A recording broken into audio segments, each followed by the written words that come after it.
This is the Impunity Observer podcast. Thank you for tuning in. I'm Fergus Hodgson, publisher. I'm always excited to do these, and today will be a little bit of a time traveling exercise for me, going back and speaking with a lady I've read and admired for many years. She is based in Guayaquil, Ecuador, and she is a fellow with the Cato Institute, or leader of El Cato, the Spanish language version of the Cato Institute. She's also a columnist with El Universo, the newspaper she's with. So we're doing a series on dollarization. Now, many of you will know that Ecuador, El Salvador, and Panama have been dollarized for many years now. In the case of Ecuador, this is the 25th year of dollarization. So, and also Gabriela Calderón, the lady we're speaking with, she has just written, I think a couple of weeks ago, an article is called Una propuesta mejorable, which means an improved proposal or something like that, as to how to make dollarization even better. So it's a lovely test case. And Ian Vask is another man who has published with El Cato. He's made the claim that without dollarization, Ecuador would be Argentina or Venezuela. So, uh, Gabriela, thanks so much for joining me today, or the audience today. And please tell us, is it true that at this point in time, even the Correístas, or the citizen revolution leaders, support dollarization in Ecuador? Well, thank you, Fergus, for this interview and your interest in what's going on in Ecuador. I think it's true that it has become politically viable and profitable to defend a very convenient, very pro-growth, pro-stability policy such as dollarization.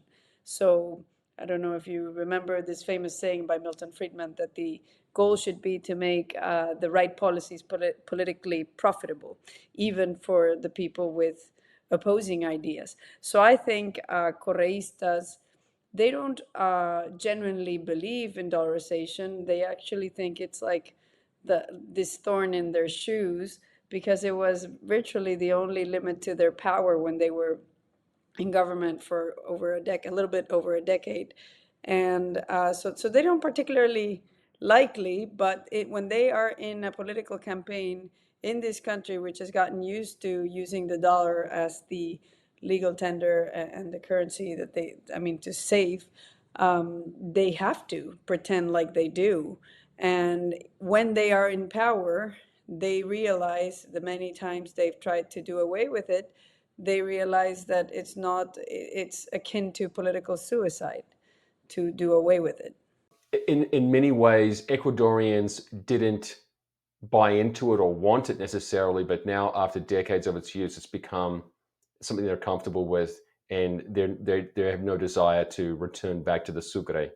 Yes, it's like the only national consensus in a country that has so many conflictive issues. We've had in the past 5 years, we've had two national strikes that have paralyzed even the delivery of foods between the regions, between the coast and the plains. So major national strikes, similar to those that they had in Chile in 2019. So there are many conflictive issues that are riddled with open confrontations between different political forces, different pressure groups. But the one national consensus beyond the support for the national soccer team is dollarization. Gabriel, what I'm understanding from you is that there were crises in 1999 that led up to this. So it wasn't necessarily that Ecuadorians wanted this, but now after the dollarization in the year 2000, it's become something they're very comfortable with and do not want to lose. Most Ecuadorians were already dollarized by the time it became a formal policy. And it always depends on, these biases with surveys is how the question is asked. If you ask people if they were in favor of dollarization, most of them would have said no. But if you ask them if they wanted to celebrate a contract in dollars or have their savings in dollars, a great majority of them would have said yes, the same people that said no to dollarization. This is because it also has to do with the culture, like how civics is taught. And we were taught growing up here that, you have a country, therefore you have a flag and you have a national currency. and national emblem. So there's a very nationalistic sentiment tied to the currency. And there was also a lot of pressure groups. You know, banks made a lot of their profits from loaning money to the government. And that line of business was severely curtailed once we dollarized. They had to start doing business catering to customers, like commercial banks in most of the world, and also yeah, and so it became a different line of business, a different model of business.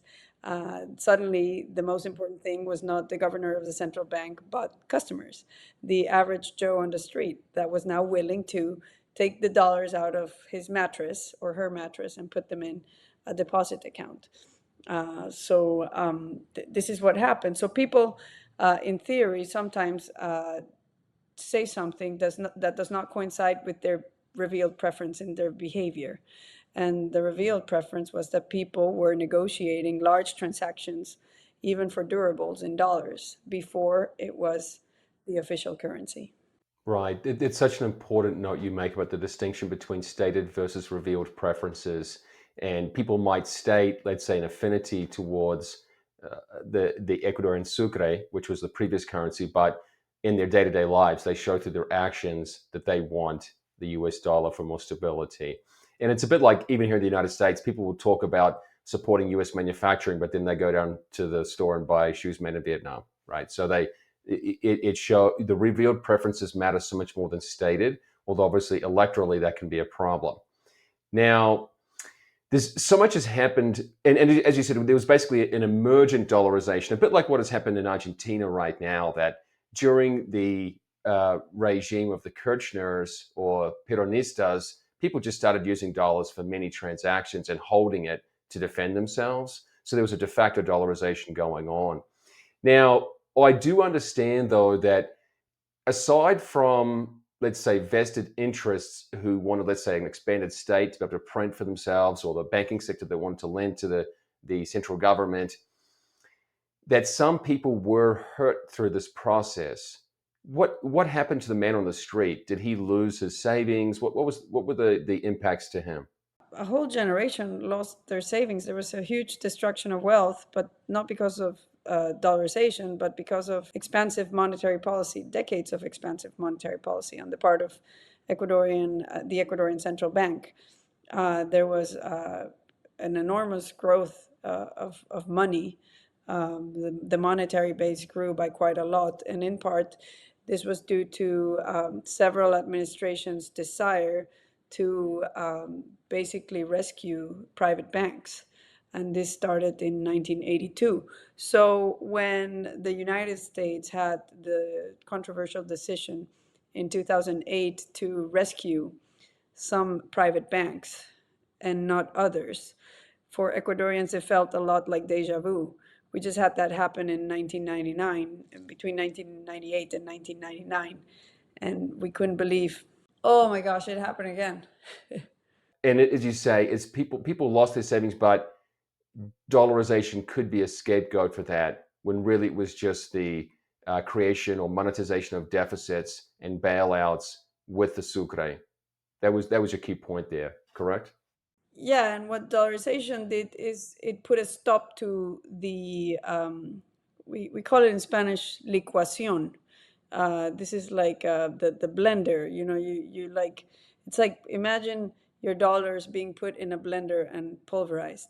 And so basically this put a stop to that it was no longer an option available. It was no longer, it was like getting rid of the cookie jar for the political class, because it's like now you only have two avenues to adjust, and one of them is raising taxes, another one is lowering spending, and another one is increasing the public debt, which is basically future taxes, right?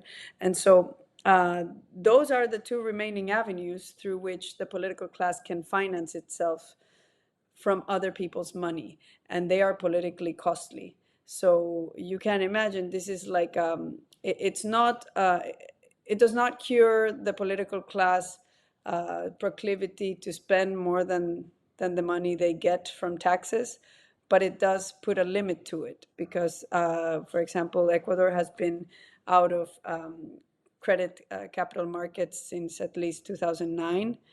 And even so, they've managed to more than quadruple the national debt, because there's always, there will always be somebody willing to lend money to countries with such fiscal profligacy. And now, first we had the Chinese, then we had the IMF, and so they've been finding people to lend them money. And in fact, this goes back to the starting point why we were able to dollarize.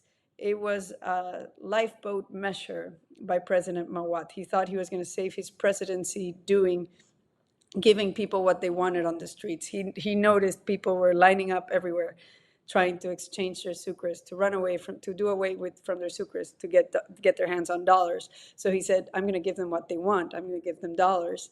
And it was too late. Too late, and people were done with him. But the measure the measure stuck, and we've been dollarized 25 years. But he says in his memoirs that one of the reasons he took that fateful decision was because the IMF declined. They decided they were not going to loan money to Ecuador. So he had to take drastic measures. And this tells you how sometimes lack of international aid actually pushes the political class to do the right thing, which in the end, even though it's hard in that moment, in the end, it ends up being the right decision for the country. And so then deposits and international reserves recovered, and they have deposits in the banking system in Ecuador have never stopped growing.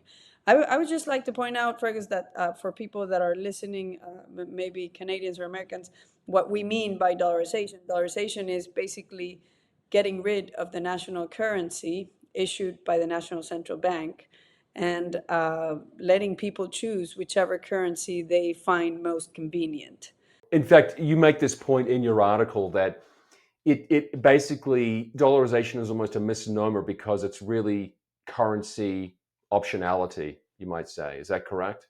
I mean, the way Steve Hanke sees it, and the other main experts on dollarization, such as Manuel Hines, who's also written about this, the way they explain it is people should have freedom to choose whichever currency they find most convenient and inspires most trust in them. And this was the way in which Panamanians have formalized this in their constitutions, the different constitutions they've had since 1904.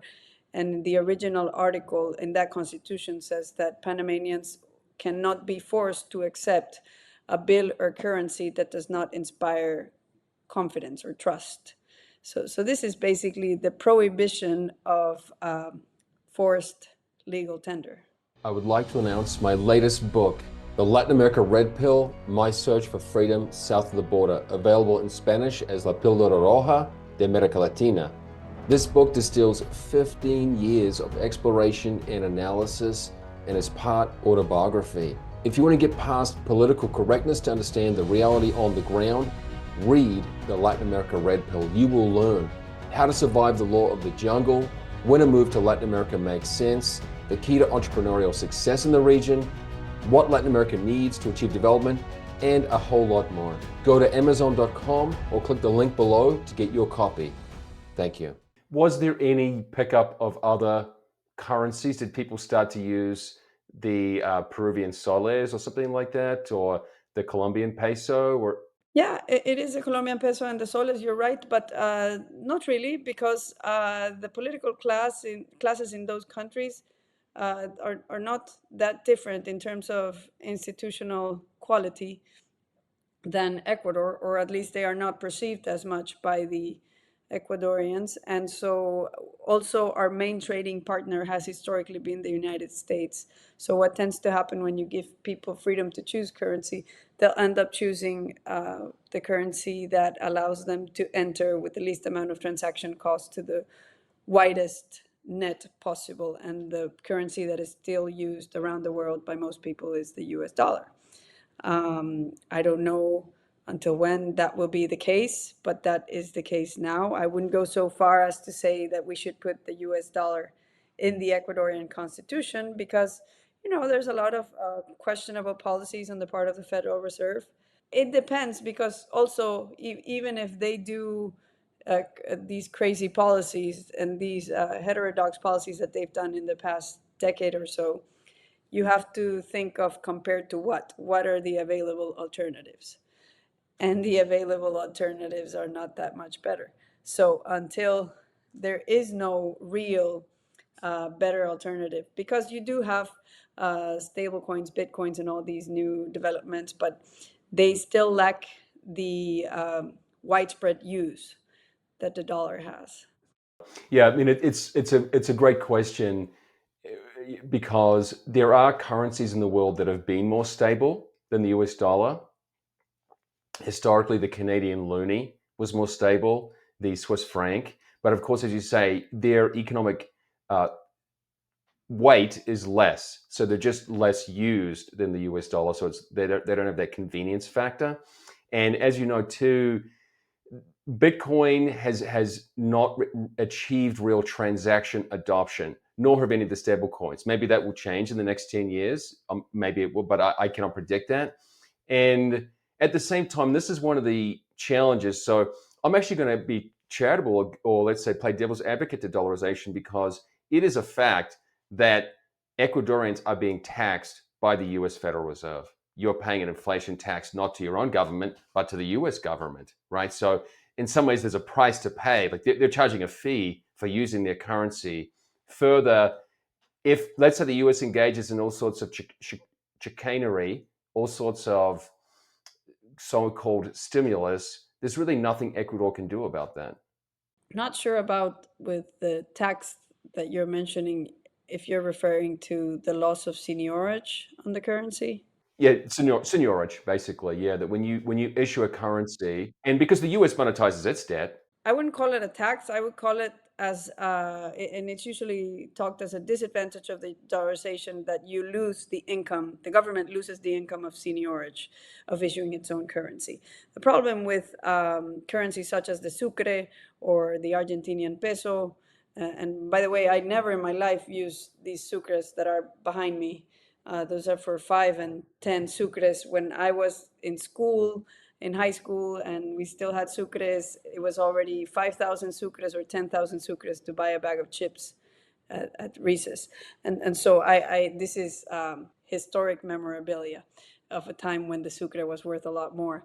But the thing is, like, what happens with these types of currencies that lose value so quickly over a short period of time is that you don't really have an income of seniorage because people are trying to get rid of the currency. It's not like people are like falling over themselves to get this currency. So then you don't really have that much of a seniorage income as in other countries. And even if you do, that is far surpassed by the gains from the lowering of interest rates after you dollarize.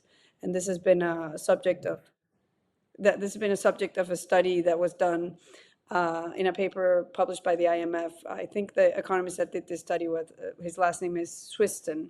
And so Andrew Swiston did a study of how much dollarization contributed to El Salvador's growth post-dollarization. They dollarized in a more orderly, planned way, totally different the way we did it. And basically, they did also a whole set of reforms and very good pro-growth reforms. And so they had, this study tries to isolate the effect of dollarization. And it believes that it was the main factor behind the collapse of the interest rates that were charged for loans of all different types of activities in El Salvador. And that was a significant contributor to El Salvador's growth. So dollarization can contribute and does contribute to controlling inflation, and inflation is one important factor that determines the interest rate that is charged in a country for loans, but it doesn't solve everything. And in the case of Panama and Ecuador, you see large contrasts in the financial sector. One has an open financial sector, and the other has a financial repression model, an isolated financial system with no international competition, and that is reflected in much higher interest rates. That actually breaks my heart because I've looked to personally invest in Ecuador, and the logistical hurdles are great for the individual investor.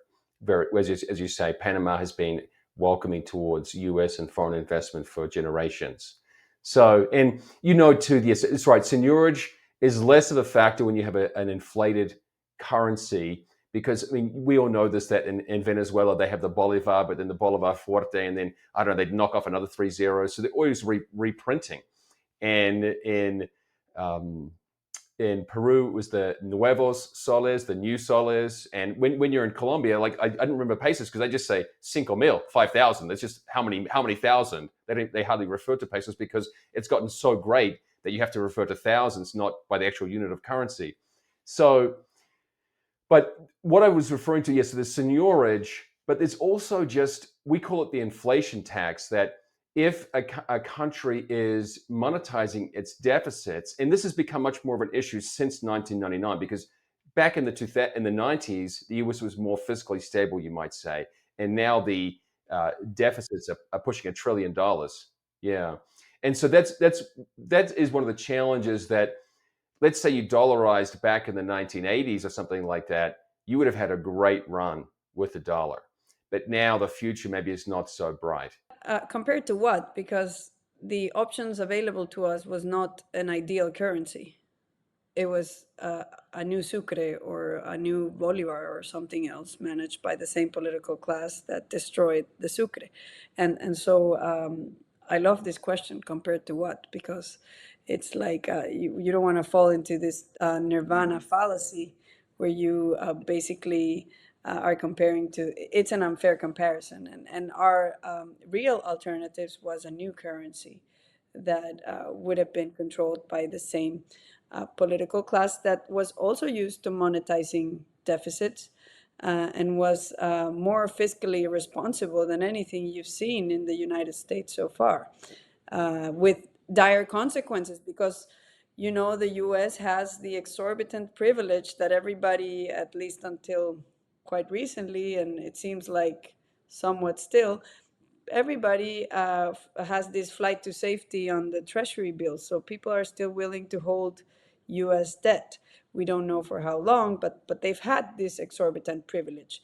And when politicians in Latin America and developing countries start talking as if they are the Fed, it's laughable because they don't have that exorbitant privilege. They don't issue a currency that is universally accepted, and they don't issue debt that people are willing to hold all over the place. In fact, they issue debt that most people discount because they are normally not, they don't usually honor their debts. In Argentina, we have this memory of congressmen clapping and singing national anthem after a default is announced. And in Ecuador, our president decided to default having money in the bank. I mean, we had the ability to pay. He just decided, I'm not going to pay because I don't agree with this debt that was contracted by previous governments. So, like I said, compared to what real options that were available and that still are available. So I prefer to think that this has been the best option available to us, and it limited the scope of damage that populism was able to inflict. And this has been proven, especially Emilio Campo and Nicolás Kachanowski from Argentina. They have done studies on this topic comparing the past 2 decades between Argentina and Ecuador. And Ecuador grew a bit, not a whole lot. We're not like a star in terms of growth and development, but we grew a bit, and Argentina has basically didn't grow. And so this is important because it limits the cost of populism, and it is very likely that we will have populist governments still. Yeah, so we don't have that luxury in the United States. There's no limit on populism here. Yeah. Yeah, no, well, it's changed quite a bit. It's surprising to hear this rhetoric coming out of the White House. We're used to hearing it from our countries. So it is a very topsy-turvy world. Yeah, we really are in a new era, and there is good and bad in this populism because a lot of it stems from, you might say, justified frustration with the political class or the financial sector also, and their sense that the bailouts of the past went to uh, wealthy elites. But of course, that doesn't mean we should just double down and give bailouts to other sectors of the economy. I don't want to get too distracted though, because Gabriela, there are so many other topics of interest to me. So first, there was an attempt, I think, under Correa, prior to Moreno, to have a digital parallel currency in Ecuador. What happened to that? This was your traditional CBDC, central bank digital currency. They tried to issue, it's called Dinero Electrónico, DE, and they tried to issue this in 2015. It was much paraded in propaganda and talked about, discussed. They had this whole communication apparatus for everything that they intended to do, including this initiative. And what happened is that people started becoming wary and suspicious about it even before it came out. And once it came out, it was like people were not interested. People were being told that they could pay taxes with a discount if they opened an electronic money account.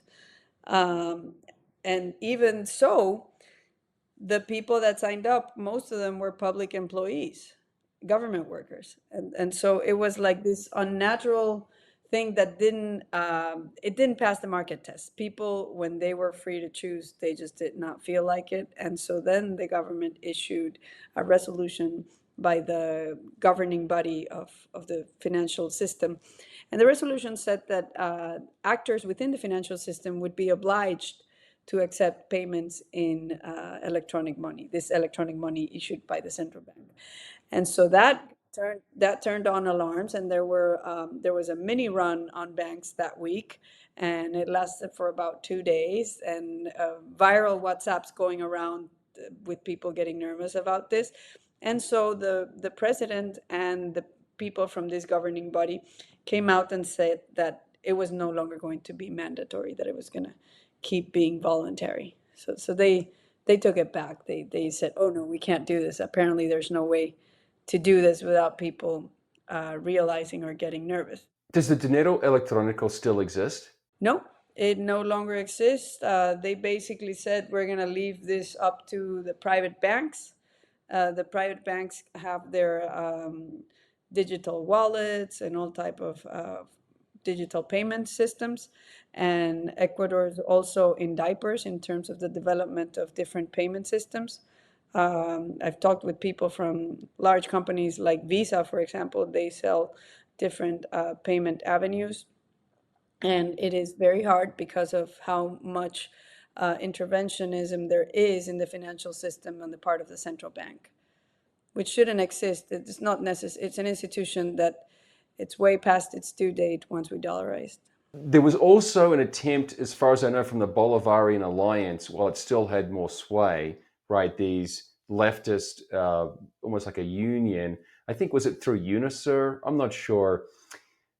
Some of these details are lost to me right now, but there was an attempt to build a regional currency among these allies. Did that ever take off? Are you familiar with that? Yes, this was presented as a novelty. It was called the Sucre currency as an acronym, S period U period, like as a big acronym. And it was this attempt to do away with the dollar and create this regional currency. And they said this is going to be like South America's euro, right? So totally laughable, because as you might know better than me, that the euro behind it had the prestige, Well, centuries of trust. Yeah. centuries of trust of not all of the currencies, because no one trusted the Spanish peseta. It was like specifically like countries that were fiscally responsible, and a currency that elicited trust, such as the German central bank, basically was the bulwark behind this experiment that was the euro. And so you have nothing like that in Central America and or South America. And this was South America's Chavistas attempt to create that.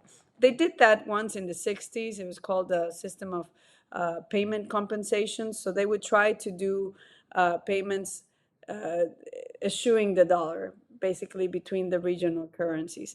But in the end, all it was like a system of accounting where they put the pluses and minuses. And at the end of the day, the compensation was paid in dollars.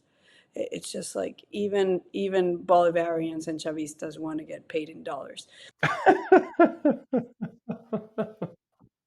A recurrent joke whenever the Correistas would like scapegoat dollarization. It was like, well, if you love other currencies so much, why don't you get your salary in that other currency? But it was just a non sequitur. Like obviously they like to get paid in dollars. Right. So yeah, so there have been attempts to basically, like you said, offer better alternatives, but they have failed miserably. And that was so let's say artificially imposed rather than bottom up like the dollarization was. And that last point before we let you go, as you note, and this is in I think your article and maybe in Ian Vasquez's article too, the way that it's very peculiar as to and confusing as to what the Ecuadorian central bank does right now. Now, when I've been in Ecuador, there have been local coins that have traded 1-to-1 with the US dollar. Is that what the central bank is up to? Well, no, that's not really a major thing. That they have historically, since we have been dollarized, they have a somewhat stable amount of money that is coined by the central bank for change. So it's something like, last time I checked, it was something like $80 million a year that the central bank will coin in denominations going up to 50 cents because the dollars are coined only by the Federal Reserve. The central bank in Ecuador cannot coin $1 denomination coins. Only 25 cents, 10 cents, and 50 cents. And who sets that? Who sets that rule? That is regulated by the central bank, but it has not changed. So the main, if you want to look into the shenanigans of our central bank, you have to focus on all that they've done to concentrate international reserves in their hands. When we dollarized, international reserves were handled in a decentralized manner by private banks. They were self-regulating. And so each bank decided, it's getting risky here. I'm going to, with a click of my mouse, I'm going to put this in my account in this bank in New York or in Miami or in Panama. And then if I feel safer, then I'm going to repatriate with a click of a mouse these deposits. The central bank, starting in 2009, started issuing resolutions that said, this is too dangerous. And Correa said, we can't have bankers deciding to finance buildings in Miami and Brickell Avenue and in New York's financial center. We're going to have them bring back that money to finance construction in Ecuador. Which is totally ignorant because even if it's in New York or Miami, it can still finance construction in Ecuador. It's just you have to have people willing to invest and get those loans to invest in these large projects, which was missing. But the thing is, like, a third of banking reserves were concentrated on the central bank because of all these resolutions. And then they didn't safeguard the reserves because they said bankers were irresponsible. We're going to take better care of these reserves than bankers for you.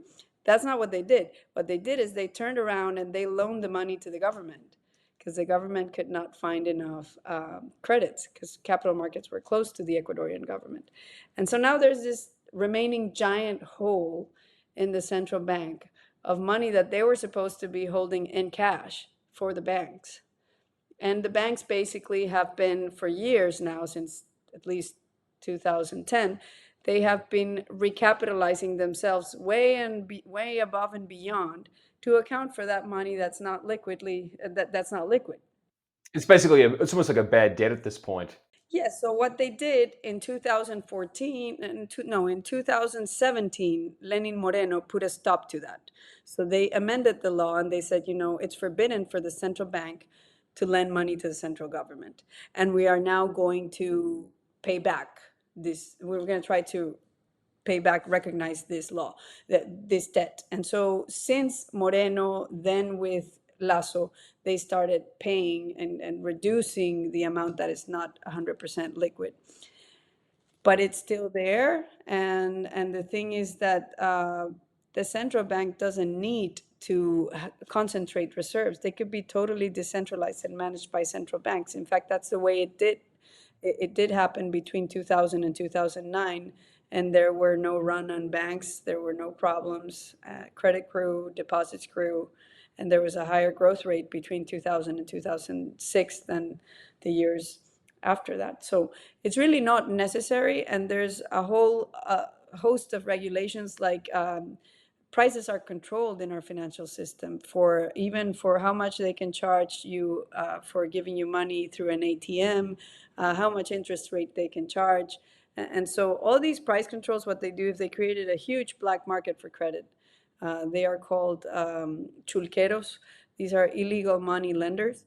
With they charge daily rates, and they go through the roof. And so basically, the political class salutates themselves for protecting the consumer from too high rates. Meanwhile, most of Ecuadorians are relegated to this clandestine market where they'll break your leg if you don't pay.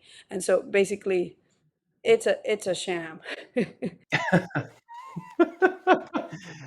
Or burn your house down. Yeah. We call them loan sharks here. But as you say, in fact, often they provide a necessary, let's say, bridge between the formal financial sector and what people actually need.